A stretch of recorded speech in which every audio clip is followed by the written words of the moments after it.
अस्सलाम वालेकुम। Live with Adil Shahzeb के साथ मैं हूं आपका मेजबान। मौजूदा हुकूमत की मुद्दत का आखिरी अशरा शुरू हो चुका है और ज़राए का ये कहना है कि असम्बलियां तहलील करने के लिए 11 अगस्त की हतमी तारीख पर हुकूमत और इत्तेहादियों में इत्तेफाक भी हो चुका है। ऑल्दो प्राइम मिनिस्टर साहब ने एक इंटरव्यू में कहा कि 12 अगस्त को शायद रात 12 बजे भी तहलील की जा सकती है। हुकूमत की जानिब से निगरान प्राइम मिनिस्टर के लिए 5 नाम फाइनल कर लिए गए हैं। ये मीडिया रिपोर्ट्स है जो हम आपके सामने रख रहे हैं। निगरान प्राइम मिनिस्टर कोई इंतजामी या सियासी बैकग्राउंड रखने वाला होगा या फिर कोई माहिर मईशत भी हो सकता है, मुल्क की बागडोर संभाले। आइन के तहत वज़ीर आज़म और कौमी असम्बली में लीडर ऑफ द अपोजिशन का ये प्रेरोगेटिव है, ये इख्तियार है कि वो निगरान वज़ीर आज़म का इंतखाब करें।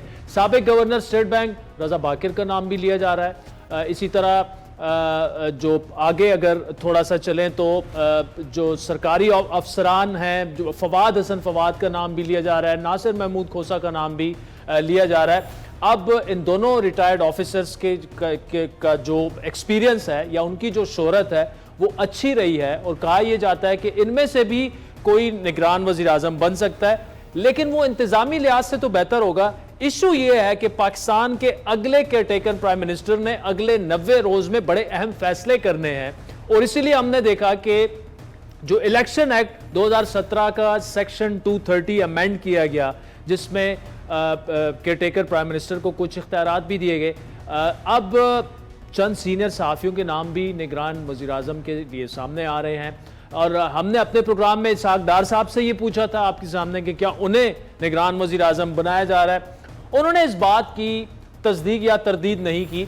इस इंटरव्यू के बाद वज़ीर दिफा ख्वाजा आसिफ साहब की एक स्टेटमेंट आई कि जी किसी सियासी जमात के रहनुमा को निगरान वज़ीर आज़म बनाना दुरुस्त नहीं हो, चूँकि डार साहब जो हैं वो मियाँ नवाज शरीफ साहब के साथ क्लोज भी हैं। लेकिन फिर उसके बाद आसिफ साहब भी इस मामले पर ज़्यादा नहीं बोले। अब पीपल्स पार्टी की जानिब से यहाँ तक कहा गया कि जी इसहाक डार के नाम पर कोई मुशावरत नहीं हुई और ये फेक न्यूज़ है। लेकिन अगले ही रोज पीपल्स पार्टी ने भी अपनी मौक़िफ़ में तब्दीली की और अब इस मामले पर उनकी राय यह है कि हमें किसी भी नाम पर कोई एतराज़ नहीं, लेकिन आगे देखेंगे कि क्या होता है। गुज़श्ता रोज़ सलीम साफ़ी के प्रोग्राम में वज़ीर आज़म शहबाज शरीफ ने यह कहा कि निगरान प्राइम मिनिस्टर की माजी में मिसालें मौजूद हैं, टेक्नोक्रेट भी रहे हैं, सियासतदान भी रहे हैं, इसमें आइन में किसी किस्म की कदगन नहीं, गैर जानिबदार नंबर 1 तरजीह होनी चाहिए ताकि इलेक्शन पर कोई उंगली ना उठा सके। क्या कहा प्राइम मिनिस्टर साहब ने, जरा सुनिए। अब प्राइम मिनिस्टर साहब के इस इंटरव्यू के बाद तासुर ये मिला क्योंकि वो कह रहे हैं कि गैर जानिबदारी उसकी एक शर्त होनी चाहिए कि उन्होंने निगरान वज़ीर आज़म बनने की किसी की तरदीद, उन्होंने डार साहब का नाम तो नहीं लिया। लेकिन आज वफाकी वज़ीर इत्तलात मरियम औरंगज़ेब ने एक ट्वीट के जरिए उन्हें इस बात की वजाहत करनी पड़ी कि वज़ीर आज़म ने किसी नाम को मुस्तरद नहीं किया। निगरान वज़ीर आज़म की तकर्री आइन में तयशुदा तरीक़ेकार के मुताबिक होगी। अब उससे ये मिलता है कि इसहाक डार साहब का नाम जो है कहीं ना कहीं अभी भी चल रहा है और हम समझते हैं, मैं तो खुद ये समझता हूँ कि वो अभी भी एक स्ट्रॉन्ग कैंडिडेट है। लेट्स सी कि बात किस तरफ जाती है। ख्वाजा आसिफ साहब ने इस हवाले से क्या कहा कि जी जो नाम हमने दिए हैं उनमें कोई ब्यूरोक्रेट शामिल नहीं है, उनमें आम शहरी हैं जिनकी अच्छी साख है। ख्वाजा साहब को भी सुन ले, फिर प्रोग्राम में आगे बढ़े। अब आइन तो ये कहता है कि वज़ीर आज़म शहबाज शरीफ और लीडर ऑफ द अपोजिशन जनाब राजा रियाज साहब ने यह फैसला करना है। अब राजा रियाज साहब जो हैं उनका अगर हमारे पास वो क्लिप मौजूद है, जरा चलाइए कि वो क्या कह रहे हैं। 3 नाम मैंने देने हैं और 3 नाम मियाँ शहबाज शरीफ साहब ने, वज़ीर आज़म ने देने हैं। तकरीबन 1.5 साल से मैं अपोजिशन लीडर हूँ और मेरी बहुत अच्छी वर्किंग रिलेशनशिप है मियाँ शहबाज शरीफ साहब के साथ और वो मेरे साथ बड़ा हर इशू पे तावन भी करते हैं। तो मुझे पूरी उम्मीद है कि इंशाअल्लाह ताला मेरी और मियाँ शहबाज शरीफ साहब की मुशावरत हो जाएगी और हम किसी एक नाम पे मुत्तफिक हो जाएंगे। किसी एक नाम पर मुत्तफिक हो जाएंगे। मामलात किस तरफ जा रहे हैं, कौन बन रहा है निगरान वज़ीर आज़म, तफसीली गुफ्तगू करेंगे मुस्लिम लीग नून के नायब सदर वफाकी वज़ीर तवानाई इंजीनियर खुर्रम दस्तगीर साहब। खुर्रम दस्तगीर साहब, thank you so much for joining us.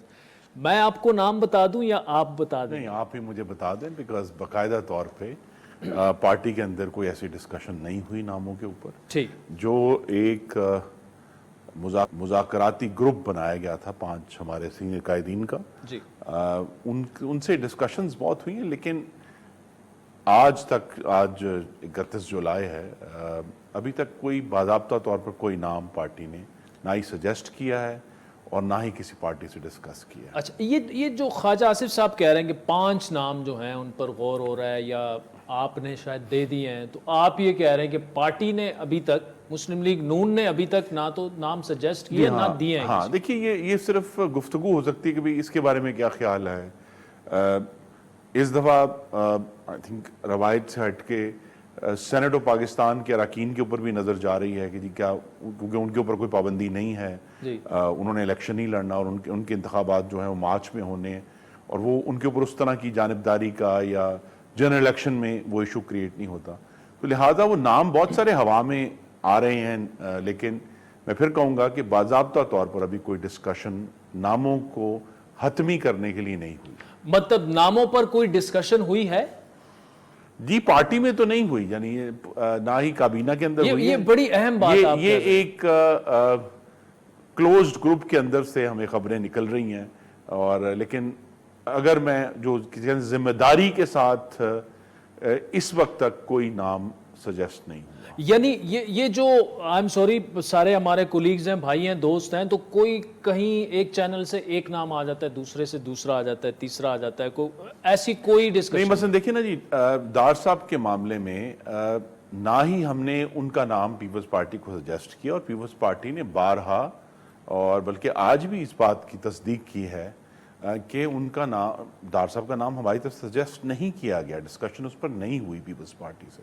तो लिहाजा इस वक्त कियास आराइयाँ बहुत हैं, लेकिन मेरा भी अब तक ये ख्याल है, और या मैं अब कियास आराई करने लगा हूँ कि इस पर कोई संजीदा गुफ्तगू टेबल पर बैठकर अभी तक नहीं हुई। सिर्फ वैसे नाम कि इसके बारे में क्या ख्याल है, उसके बारे में क्या ख्याल है, लेकिन जिसको कहते हैं बाकायदा शॉर्ट लिस्टिंग, वो भी प्रोसेस नहीं अभी तक नहीं। तो दुबई में जो जरदारी साहब और मियाँ साहब की जो मुलाकातें हुई, फिर उसमें भी आप समझते हैं कि कुछ ना कुछ तो डिस्कशन हुई हो? नहीं, होती है, डिस्कशन तो होती है ना जी, लेकिन नामों पर आप कह रहे हैं। देखिए, 2 प्रोसेस होने आपके नाजरीन के लिए। एक प्रोसेस होना है पीडीएम के अंदर से जी, पीडीएम ने कुछ नामों पे एग्री करना है, और वो नाम फिर बाकायदा publicly prime minister, leader of the opposition को सजेस्ट करेंगे जी, ठीक है। लिहाजा वो एक कोई खुफिया चीज नहीं होगी, वो खत लिखेंगे। इस तरह जो लीडर ऑफ द ऑपोजिशन है वो एक खत लिखेंगे और 3 नाम सजेस्ट करेंगे, और फिर हमें ये तवक्को है कि जो जिस अच्छी वर्किंग रिलेशनशिप का जिक्र किया कि दोनों में एग्रीमेंट किसी एक नाम पर हो जाएगा, और वहीं जो प्रोसेस है वो एक आईनी तौर पर उसका अच्छा, आप चूंकि आईनी तौर पर तो कोई इसकी गतगन नहीं है, लेकिन गैर जानिबदारी जो एक बड़ी शर्त होती है, इसहाक डार साहब का नाम आया सामने, उन्होंने उसकी तरदीद नहीं की, फिर आपकी पार्टी के अंदर एक डिबेट चली, डिफेंस मिनिस्टर ने उस पर स्टेटमेंट दी, उसके बाद खामोशी हो गई। अगर वो, अभी तक तो आप कह रहे हैं कोई डिस्कशन नहीं, लेकिन अगर तो वो बन जाते हैं इस तमाम मुशावरत के बाद, शफाफियत पर क्या इलेक्शन की सवाल नहीं उठेंगे? देखिए, मैं फिर इसलिए कह रहा हूं, वो तभी बनेंगे जब पीडीएम उनके ऊपर मुतफिक होगी। ठीक। तो लिहाजा जब पीडीएम की तरफ से कोई आवाज नहीं उठेगी और सबको एतमाद में लेकर ये नाम दिया जाएगा, तो फिर पीडीएम के अलावा तो मुल्क में अब चंद ही जमातें हैं जो इस पर एतराज़ कर सकती हैं। एतराज़ तो हर नाम पे हुए हैं, और देखिए हमारे पास बहुत बहुत डिस्टिंग्विश लोग रहे हैं, बलक शेर मज़ारी रहे हैं। अभी रिसेंटली 2018 में हम भूल जाते हैं, लोगों को नाम भूल जाते हैं कि निगरान वज़ीर-ए-आज़म कौन थे। जस्टिस नासरुल मुल्क थे, वो बड़े सोबर आदमी हैं, लेकिन 2018 के इंतखाबात पे जिस किस्म के सवालिया निशान है, गंभीर सवालिया निशान है। तो लिहाजा हमें एक तो ये बात ज़हन में रखनी है कि निगरान वज़ीर आज़म का इंतखाबात करवाने से कोई ताल्लुक नहीं है। ये जिम्मेदारी मुकम्मल तौर पर इलेक्शन कमीशन ऑफ पाकिस्तान की है, और अभी जो हालिया कानून साजी हुई है जिसमें तारीख का तयन में उनको दे दिया है, तो लिहाजा इलेक्शन कमीशन के कांधों पर अब वो बहुत भारी बोझ है इंतखाबात करवाने का।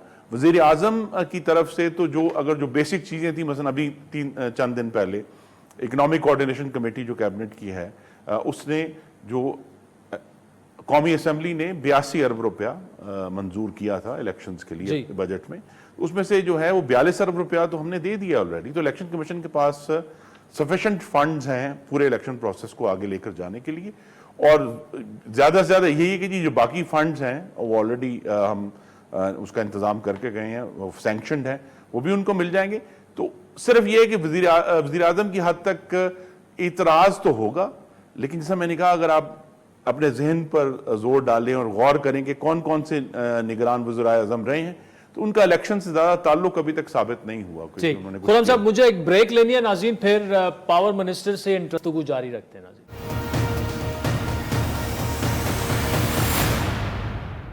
वेलकम बैक नाज़रीन। वफाकी वज़ीर तवानाई और नून लीग के नायब सदर खुर्रम दस्तगीर साहब हमारे साथ मौजूद हैं। खुर्रम साहब, निगरान वज़ीर आज़म पर तो बड़ा आपका क्लियर कट एक जवाब आया कि कोई अभी तक पार्टी में उस पर कोई नाम फ्लोट नहीं हुआ, कोई मुशावरत नहीं हुई।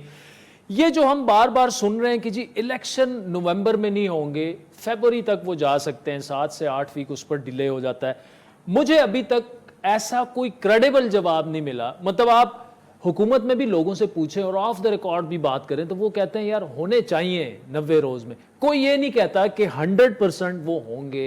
ये क्यों? ये मैं ये तोड़ देता हूँ, और मुझे ये पूरी तवक्को है कि इंशाअल्लाह 10 नवंबर या उससे पहले मुल्क में चारों सूबों में और वफाक में आम इंतखाबात होंगे इंशाअल्लाह। यानी आप जो निगरान सेटअप है ये तवील मुद्दती नहीं देख रहे आप?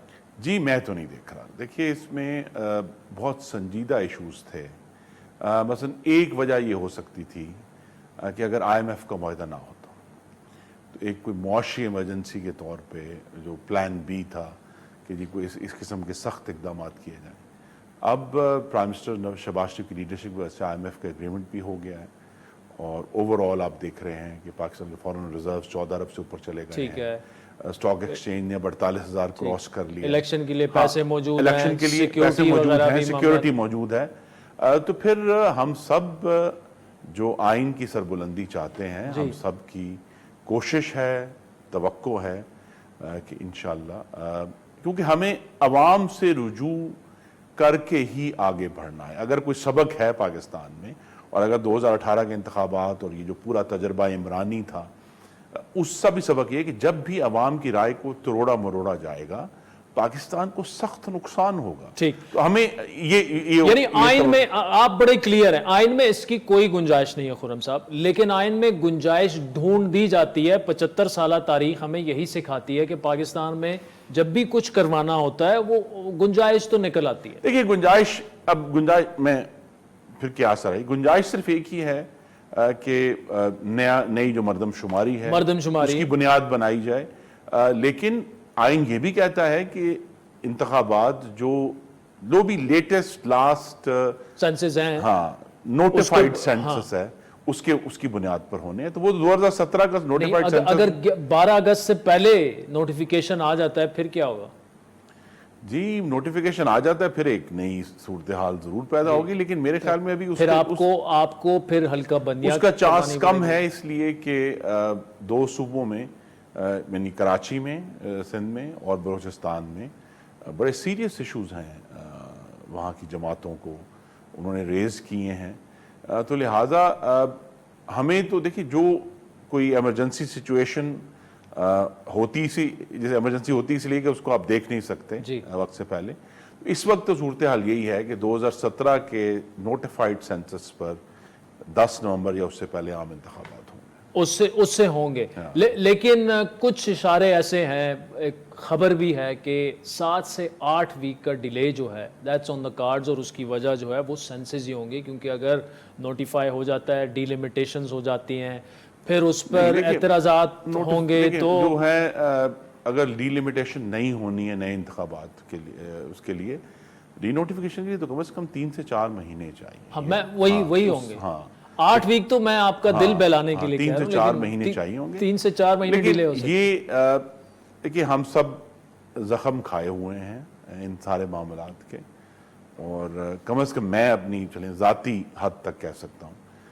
कि मेरी प्राइम मिनिस्टर को मैंने पहले भी कहा है, मैं फिर एडवाइस दूंगा कि हमें इस रास्ते पर नहीं चलना। हमें जो आइन का रास्ता है वही पाकिस्तान की बका का रास्ता है। और अब चूँकि 5 साल हो गए हैं, पिछली दफ़ा अवाम की राय को बहुत तरीके से तरोड़ा मरोड़ा गया। वो राय नहीं थी जो बैलेट बॉक्स पर नज़र आई, उसमें बहुत सारे सवालात हैं। ऑल द मोर रीज़न कि 2023 के इंतखाबात जो हैं, हमें कोशिश करनी है कि हर तरीके से صاف شفاف اور غیر آئینی مداخلت سے پاک ہوں تبھی ہم آگے بڑھیں گے, کیونکہ اگر ہم نہیں بڑھیں گے 2018 والے معاملات ہوں گے تو آپ نے یہ دیکھا کہ 2018 کے بعد سے ہمارے جو جتنی بھی پرابلمز تھیں وہ زیادہ گھمبیر ہو کر, زیادہ متشدد طریقے سے, زیادہ سویر فارم میں سامنے آئی ہیں, جس کی ایک آپ مثال دیکھ رہے ہیں کہ پاکستان میں ٹیررزم جو ہے پچھلے 1-1.5 سال سے وہ دوبارہ اونت کر آ رہا ہے.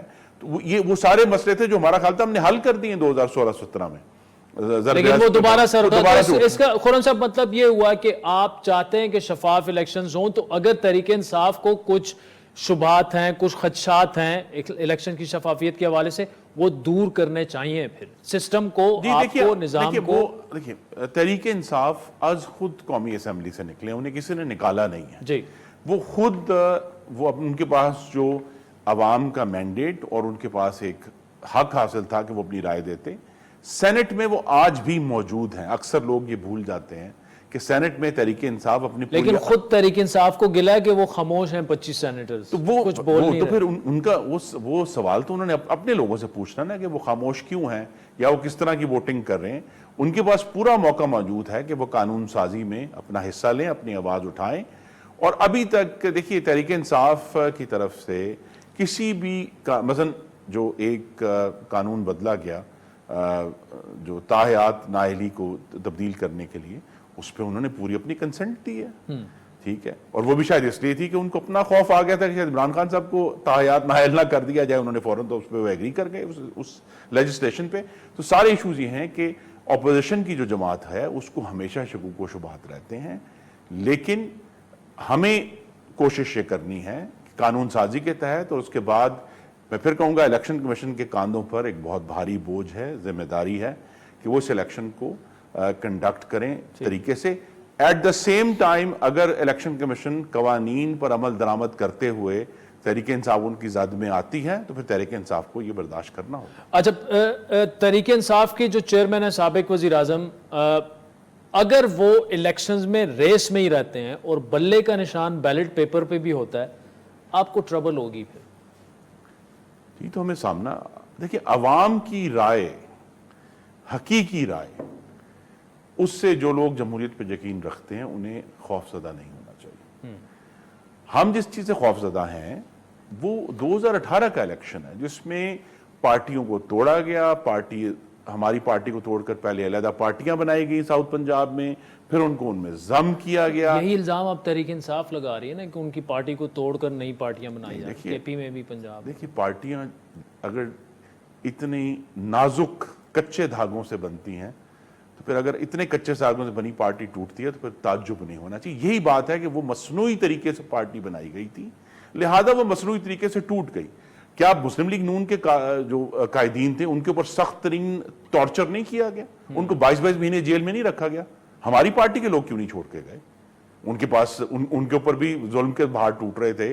رانا ثناء اللہ کو موت کی چکی میں رکھا ہوا تھا, شاہد خاقان عباسی کو ٹارچر کیا گیا, حمزہ شہباز 22 مہینے جیل میں رہے, سعد رفیق 16 مہینے جیل میں رہے. انہوں نے تو باہر آ کر روتے ہوئے پارٹی نہیں چھوڑی. تو لہٰذا وہ پارٹی جس مصنوعی طریقے سے بنائی گئی تھی اسی مصنوعی طریقے سے ٹوٹ گئی. اور اصل میں وہ میں نے مصنوعی طریقے سے ٹوٹی تو مصنوعی طریقے سے تو توڑوائی جاتی ہے نا, ٹوٹتی وہ بنوائی بھی مصنوعی طریقے سے تھی. تو وہ لہذا یہ چرند اقتدار پارٹی ہے, وہ چرند پرند جو اقتدار کی طرف گئے, جب اقتدار نکلا اور نظر آئے کہ اب نہیں آ رہا تو وہ کہیں اور ہجرت کر گئے. اچھا, آخر میں آپ کی جو پرفارمنس رہی 1.5 سال, بہتر پرفارم کر سکتے تھے, there is always a room for improvement. کیا ایسی چیزیں ہیں جو آپ کی پارٹی اقتدار میں بہتر کر سکتی تھی, اس سے بھی بہتر کر سکتی تھی؟ دیکھیے پارٹی یہ ہمیں یاد رکھنا ہے, اور اکثر لوگ یہ بھول جاتے ہیں کیونکہ وزیر اعظم مسلم لیگ نون کے ہیں, بعض جو مین معاشیت کی منسٹریز ہیں ہم سب نون لیگ کے لوگ ہیں, جیسے پاور منسٹری ہے, پیٹرولیم ہے, فائنانس ہے, پلاننگ ہے, کہ یہ پاکستان کی تاریخ کا ایک یونیک تجربہ تھا کہ 14 جماعتیں اکٹھی ہیں, مذہبی جماعتیں بھی ہیں, سیکولر جماعتیں بھی ہیں, کامپرس جماعتیں بھی ہیں, رائٹ آف سینٹر بھی ہے, لیفٹ آف سینٹر بھی ہے. تو لہٰذا اس کے اندر ایڈمنسٹریشن کی وہ یونٹی اور وہ جو سنگلنس آف پرپز ہے, हो सकता अगर एक जमात की जमात मेजॉरिटी हो या ज़्यादा उनके पास अक्सरियत हो। यहाँ तो हमें हर मामले में सब जमातों को साथ लेकर चलना था और चलना है, तो लिहाजा उसकी वजह से ज़रूर बाज़ मामलों में तेज़ी आ सकती थी, उनको हल किया जा सकता था। लेकिन उसके बावजूद शहबाज शरीफ ने अगर से कौम महंगाई से ज़ख़म खूर्दा है, बिजली के बिलों से परेशान है और इशूज़ हैं, लेकिन उसके बावजूद शहबाज शरीफ ने एक हैरान कुन तौर पे जो उनकी बड़ी अचीवमेंट है वो ये है कि वो तरक्की का अमल जो 2018-22 के दरमियान रुक गया था, इसमें सीपैक भी शामिल था, उसको उन्होंने हर तरीके से एक तो दोबारा चालू किया, दूसरा पाकिस्तान की जो खारजा साख थी जिसको साबिक हुकूमत ने मिट्टी में मिलाया था उसको बहाल किया कि अब दूसरे ममालिक फिर पाकिस्तान की तरफ सोच रहे हैं कि वो लेकिन हमें इन दोनों चीज़ों में जो चीफ ऑफ आर्मी स्टाफ हैं वो भी फ्रंट पे नजर आ रहे हैं, तो सिर्फ शहबाज शरीफ तो नहीं, वो भी साथ में, और ये इंप्रेशन तो अच्छा नहीं है एक प्राइम मिनिस्टर को। बिल आखिर वज़ीर आज़म ही जिम्मेदार हैं, अच्छाई हो या तनकीद हो। वज़ीर आज़म की जिम्मेदारी है, चीफ ऑफ स्टाफ तो आए और चले गए, चले जाएंगे, लेकिन आपको मालूम है आज जब हम 10 साल सीपैक की तकरीबात मना रहे थे तो उसमें कितने चीफ ऑफ स्टाफ पहले नज़र आए, अब वो नहीं हैं, वज़ीर आज़म नज़र आए, अब नहीं है। पाकिस्तान ने आगे जाना है और ये गालिबन शहबाज शरीफ की सबसे बड़ा कारनामा है इन 15 महीनों में कि वो पाकिस्तान जो हमें पीछे जाता हुआ महसूस हो रहा था उसको पहले रोका है और अब आगे जा रहा है। ठीक, खुरम दस्तगीर साहब, thank you so much for joining us. नाज़रीन, वफाकी वज़ीर तवानाई ने सीपैक की बात साला तकरीबात, उसमें मैं भी शरीक था। क्या देखा मैंने, ब्रेक के बाद थोड़ी सी उस पर बात करते हैं।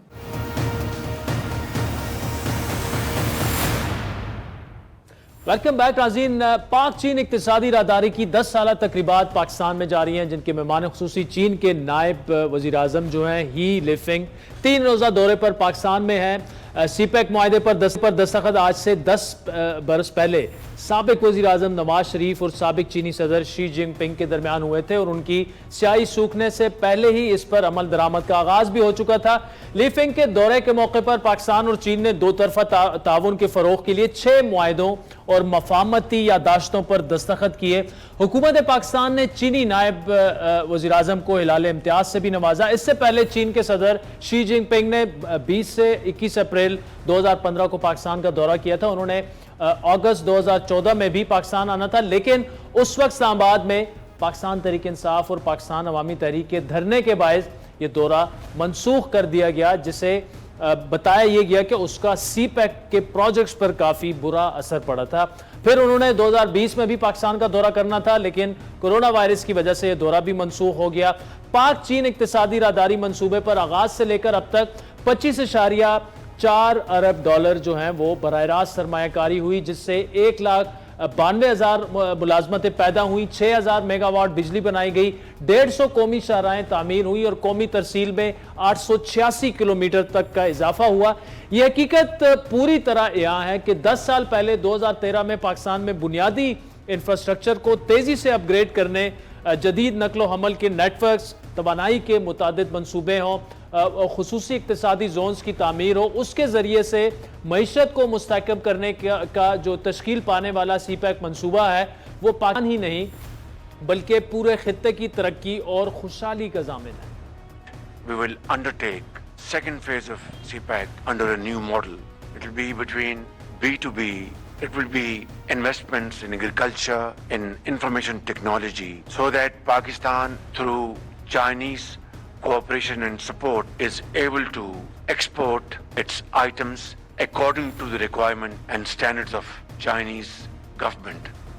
आपको ये याद दिलाते चलें कि गुज़श्ता दौरे हुकूमत में मुशीर तजारत अब्दुल रज़ाक दाऊद ने फाइनेंशियल टाइम्स को दिए गए इंटरव्यू में एक बात कही थी कि पाकिस्तान 1 साल के लिए सीपैक को मुअत्तल रखना चाहता है ताकि इन मुआहदों पर असर नो गौर किया जा सके जो गुज़श्ता हुकूमत ने बिला सोचे समझे चीन से कर लिए थे। इसी तरह के गैर जिम्मेदाराना बयानात ने चीन को नाराज़ किया। गुज़श्ता 4 साल दौर में हुकूमत में अगर ये मंसूबे तातुल का शिकार ना होते तो हमारी कौमी मईशत शायद आज ज़बो हाली का शिकार होने की बजाय ज़्यादा तेज़ी से तरक्की करने वाली मईशतों में शामिल होती। पाकिस्तान और चीन के दरमियान सी पैक के अरबों डॉलर के मंसूबे गुज़श्ता हुकूमत में ना सिर्फ तातुल का शिकार रहे बल्कि चंद मंसूबे पर काम शुरू ही ना हो सका और सनतें लगाने के लिए मुख्तस एक भी खुसूसी माशी जोन पर काम मुकम्मल ना हो पाया। सी पैक के तहत लगाए गए तकमील शुदा कई बिजली घर भी गुज़श्ता दौरे हुकूमत में अदम अदायगी की वजह से बंद हुए। इसके बायस 5000 मेगावाट के बिजली घरों में से तकरीबन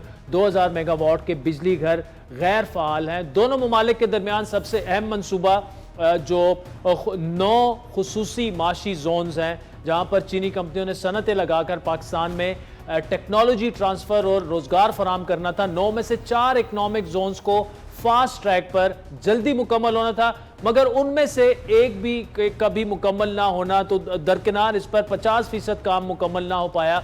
अल्लामा इकबाल इंडस्ट्रियल सिटी पंजाब पर सिर्फ 35% काम मुकम्मल हुआ। शकाई स्पेशल इकनॉमिक जोन जो है खैबर पख्तूनख्वा उस पर 30%, इसी तरह धाबेजी स्पेशल इकनॉमिक जोन सिंध पर सिर्फ 5%, Bostan special economic zone Balochistan पर सिर्फ 20% काम मुकम्मल हुआ। प्राइम मिनिस्टर शहबाज शरीफ के बकौल पाकिस्तान में शुबह तवानाई, रोड इंफ्रास्ट्रक्चर, पब्लिक ट्रांसपोर्ट और हाइडल पावर सेक्टर में 25 अरब डॉलर से ज़्यादा की सरमायाकारी जो है वो आई।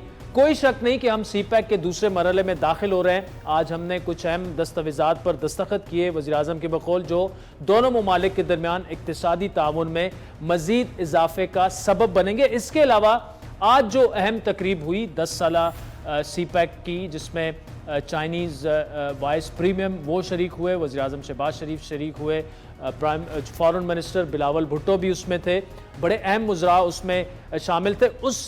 उसमें जो तकरीर थी चाइनीज़ नायब प्रीमियम की, मैंने वो बराह रास्त सुनी।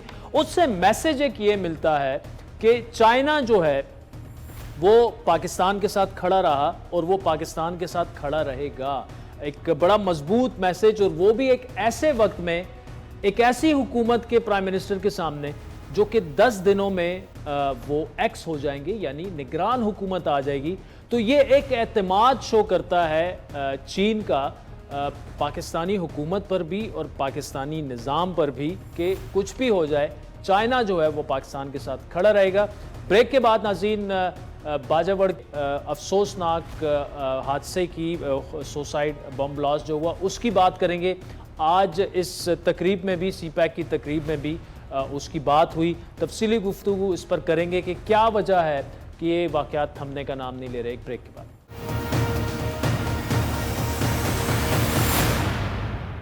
वेलकम बैक नाज़रीन। एक जानिब मुल्क में सी पैक के 10 साल मुकम्मल होने की खुशियां मनाई जा रही हैं, वहीं दूसरी जानिब चीनी नायब वज़ीर आज़म की आमद से पहले मुल्क में दहशतगर्दों ने एक बड़ा हमला करके फिजा को सोगवार कर दिया। लेकिन साथ साथ में एक इलाम बेल भी है, एक रेड कार्ड भी है। बाजावड़ में गुज़श्ता रोज़ होने वाले खुदकुश धमाके के मज़ीद 3 ज़ख्मी जो हैं वो जाम बहक हो चुके हैं, और इस अफसोसनाक साने में जाम बहक होने वाले अफराद की तादाद जो है वो 54 हो चुकी है।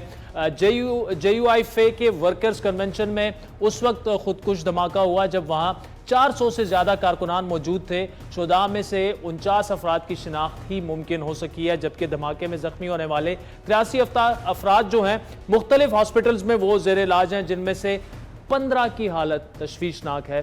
पुलिस का इस हवाले से ये कहना है कि JUI का जलसा दोपहर 2 बजे शुरू हुआ और धमाका 4:10 पर हुआ। जलसा गाह से बाहर जो है वो बैरिंग वगैरह भी मिले हैं। पुलिस ने 3 मशकूक अफराद को हिरासत में भी ले लिया, और IG KP के बकौल बम डिस्पोजल यूनिट ने धमाके की जगह से नमूने भी हासिल कर लिए हैं। धमाके वाली जगह और अतराफ से CCTV फुटेज भी हासिल कर ली है, जिसकी छानबीन का अमल जारी है। पुलिस का दावा यह है कि हमला आवर ग्रोह के करीब वो पहुंच चुके हैं और बहुत जल्द मुलजिमान को गिरफ्तार कर लिया जाएगा। वज़ीर आज़म शहबाज शरीफ ने दहशतगर्दी के अफसोसनाक वाक़े के सोग में सी पैक की 10 साला तकरीबात सादगी से मनाने का फैसला किया। कल्चर शो उसमें मनसूख कर दिया गया। लेकिन असल सवाल ये है कि कब तक खुसूसन जो पुख्तूनख्वा के अवाम हैं वो अपने प्यारों की ये लाशें उठाते रहेंगे, और ये वो बदकिस्मत सूबा है, और खुसूसन जो साबिका कबायली इलाके जिसे साबिका फाटा भी कहा जा सकता है, वहाँ पर तो इतने ऑपरेशंस हुए कि उनकी अब तादाद भी गिनी नहीं जा सकती। लेकिन उस सब कुछ के बावजूद یہ کارروائیاں جو ہیں وہ ختم ہونے کا نام نہیں لے رہی.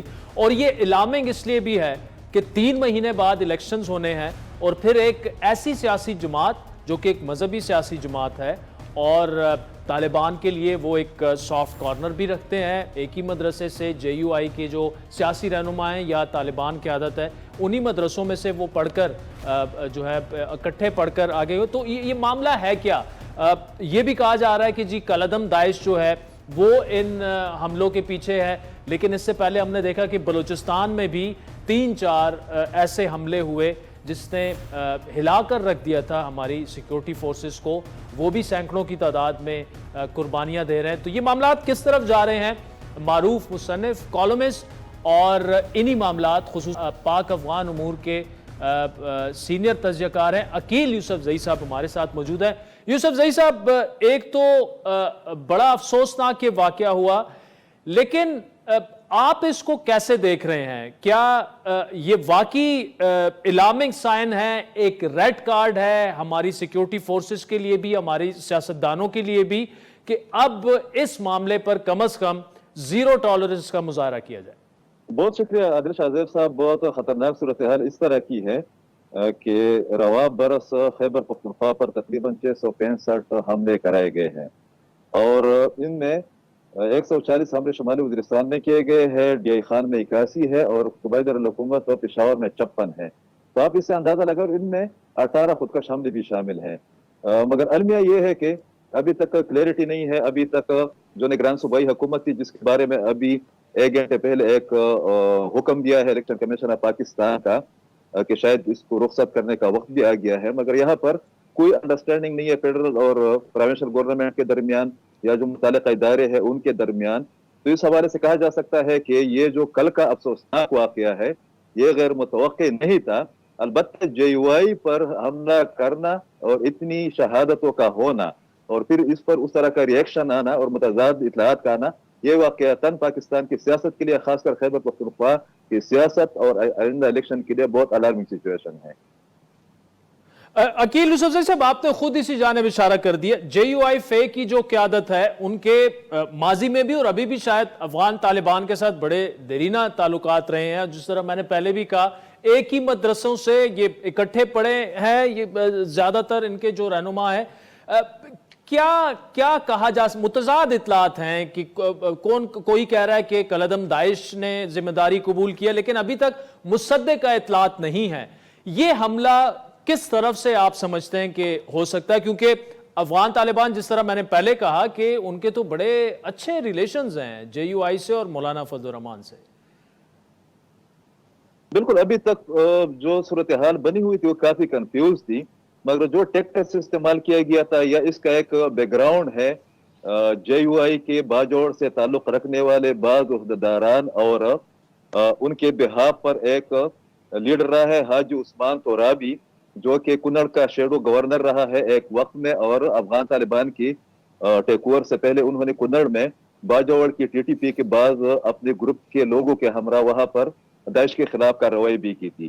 ابھی چیزیں بہت سے کلیئر ہو گئی ہے، وہ یہ کہ یہ حملہ داعش ہی نے کرایا ہے اور ایک اسد افریدی صاحب ایک کمانڈر رہے ہیں یہاں پر خیبر پختونخوا میں، جن کے بارے میں کہا جاتا ہے کہ وہ ایک گروپ کو لیڈ کر رہے ہیں. ان کی بھی ایک خبر ہمارے پاس آ گئی ہے. انہوں نے کہا ہے کہ داعش اور طالبان اپنے افکار اور نظریات کے حوالے سے ایک پیج پر ہے اور انہوں نے ٹی ٹی پی کو تنقید کا نشانہ بنایا ہے اپنے سٹیٹمنٹ میں کہ اس کا کریڈٹ کیوں نہیں لے رہے. تو ابھی جو ہم کہہ سکتے ہیں کہ کنفرم ہو گیا کہ داعش خراسان ہی نے اس کو ہم نے یہ حملہ کرایا ہے، اور جو معلومات آ رہی ہے اس کے مطابق باجوڑ ہی سے جے یو آئی کے تعلق رکھنے والے ایک اہم لیڈر ضیاء اللہ جان کے بارے میں کہا جاتا ہے کہ وہ اس کے ٹارگٹ تھے. یہ الگ بات ہے کہ بہت زیادہ ہلاکتیں ہوئی ہے، شہداء کی تعداد بہت زیادہ ہے، مگر جو پیٹرن ہے یا جو ٹیکنیک ہے یا جو بیک گراؤنڈ ہے اس کے بہاف پر کہا جا سکتا ہے یہ بات کلیئر ہو گئی، کنفرم ہو گئی کہ داعش خراسان ہی نے یہ حملہ کرایا ہے.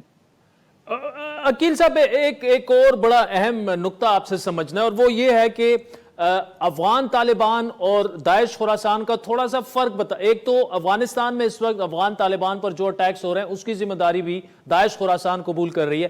یہاں پر جو کچھ ابھی تک ہوا تو کالعدم ٹی ٹی پی نے وہ ذمہ داری قبول کی.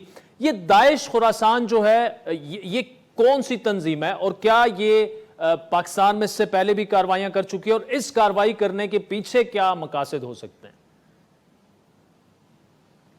बहुत अहम सवाल है। और आपको याद होगा कि कोई तकरीबन साल 1.5 साल पहले कोचे रसालदार पेशावर में सखानी में जो एक शिया मस्जिद पर हमला किया गया था, उसकी जिम्मेदारी भी दाइश खुरासान ने कबूल की। तो उससे पहले आदिल, आपको मुझसे ज्यादा पता है कि यहाँ पर जो कुहाट रोड है वहां पर एक हक्कानियों के एक जो बैकग्राउंड है उसके एक कमांडर पर, जो कि अफगानिस्तान में बाद में उनको निशाना बनाया गया, उस मदरसे को भी निशाना बनाया गया था, वो भी दाइश ने कबूल की। तो बाद में जो तहकीकात आई थी उसके मुताबिक इन 2 बड़े हमलों में दाइश मुलविस रही है। अलबत्ता ये अलग बात है कि दाइश अफगानिस्तान के अंदर खुद अफगान तालिबान के लिए एक बहुत थ्रेट रहा है जब उन्होंने टेक ओवर किया। और जो हमारी इत्तलात है उसके मुताबिक जो लोग मुज़ाकरात के हामी थे, जनरल पेस के दौर में जो मुज़ाकरात हो रहे थे उसकी मुखालिफ के मुज़ाकराती अमल के, उनमें से टीटीपी के बहुत से लोग, जिनकी तादाद तकरीबन 44 बताई जाती है, जिनमें ज्यादातर कमांडर थे और कबाइली इलाके से उनका ताल्लुक था, वो लोग जाकर उन्होंने दाइश को ज्वाइन किया था। तो इस वक्त टीटीपी के अंदर भी ये एक दाइश के सिंपथाइजर या उसको ज्वाइन करने वाले लोग मौजूद है। तो ये कोई गैर मुतवक्किल नहीं है कि खैबर पख्तूनख्वा या बलूचिस्तान में दाइश के हमले अगर बढ़ रहे हैं तो इसका एक मजबूत पस मंजर मौजूद है। ठीक, अकील यूसुफजई साहब बहुत शुक्रिया। आज के प्रोग्राम पर फीडबैक जरूर दीजिएगा। हमारा ट्विटर हैंडल है @आदिल शाहज़ेब। इजाजत दीजिए, अल्लाह हाफिज।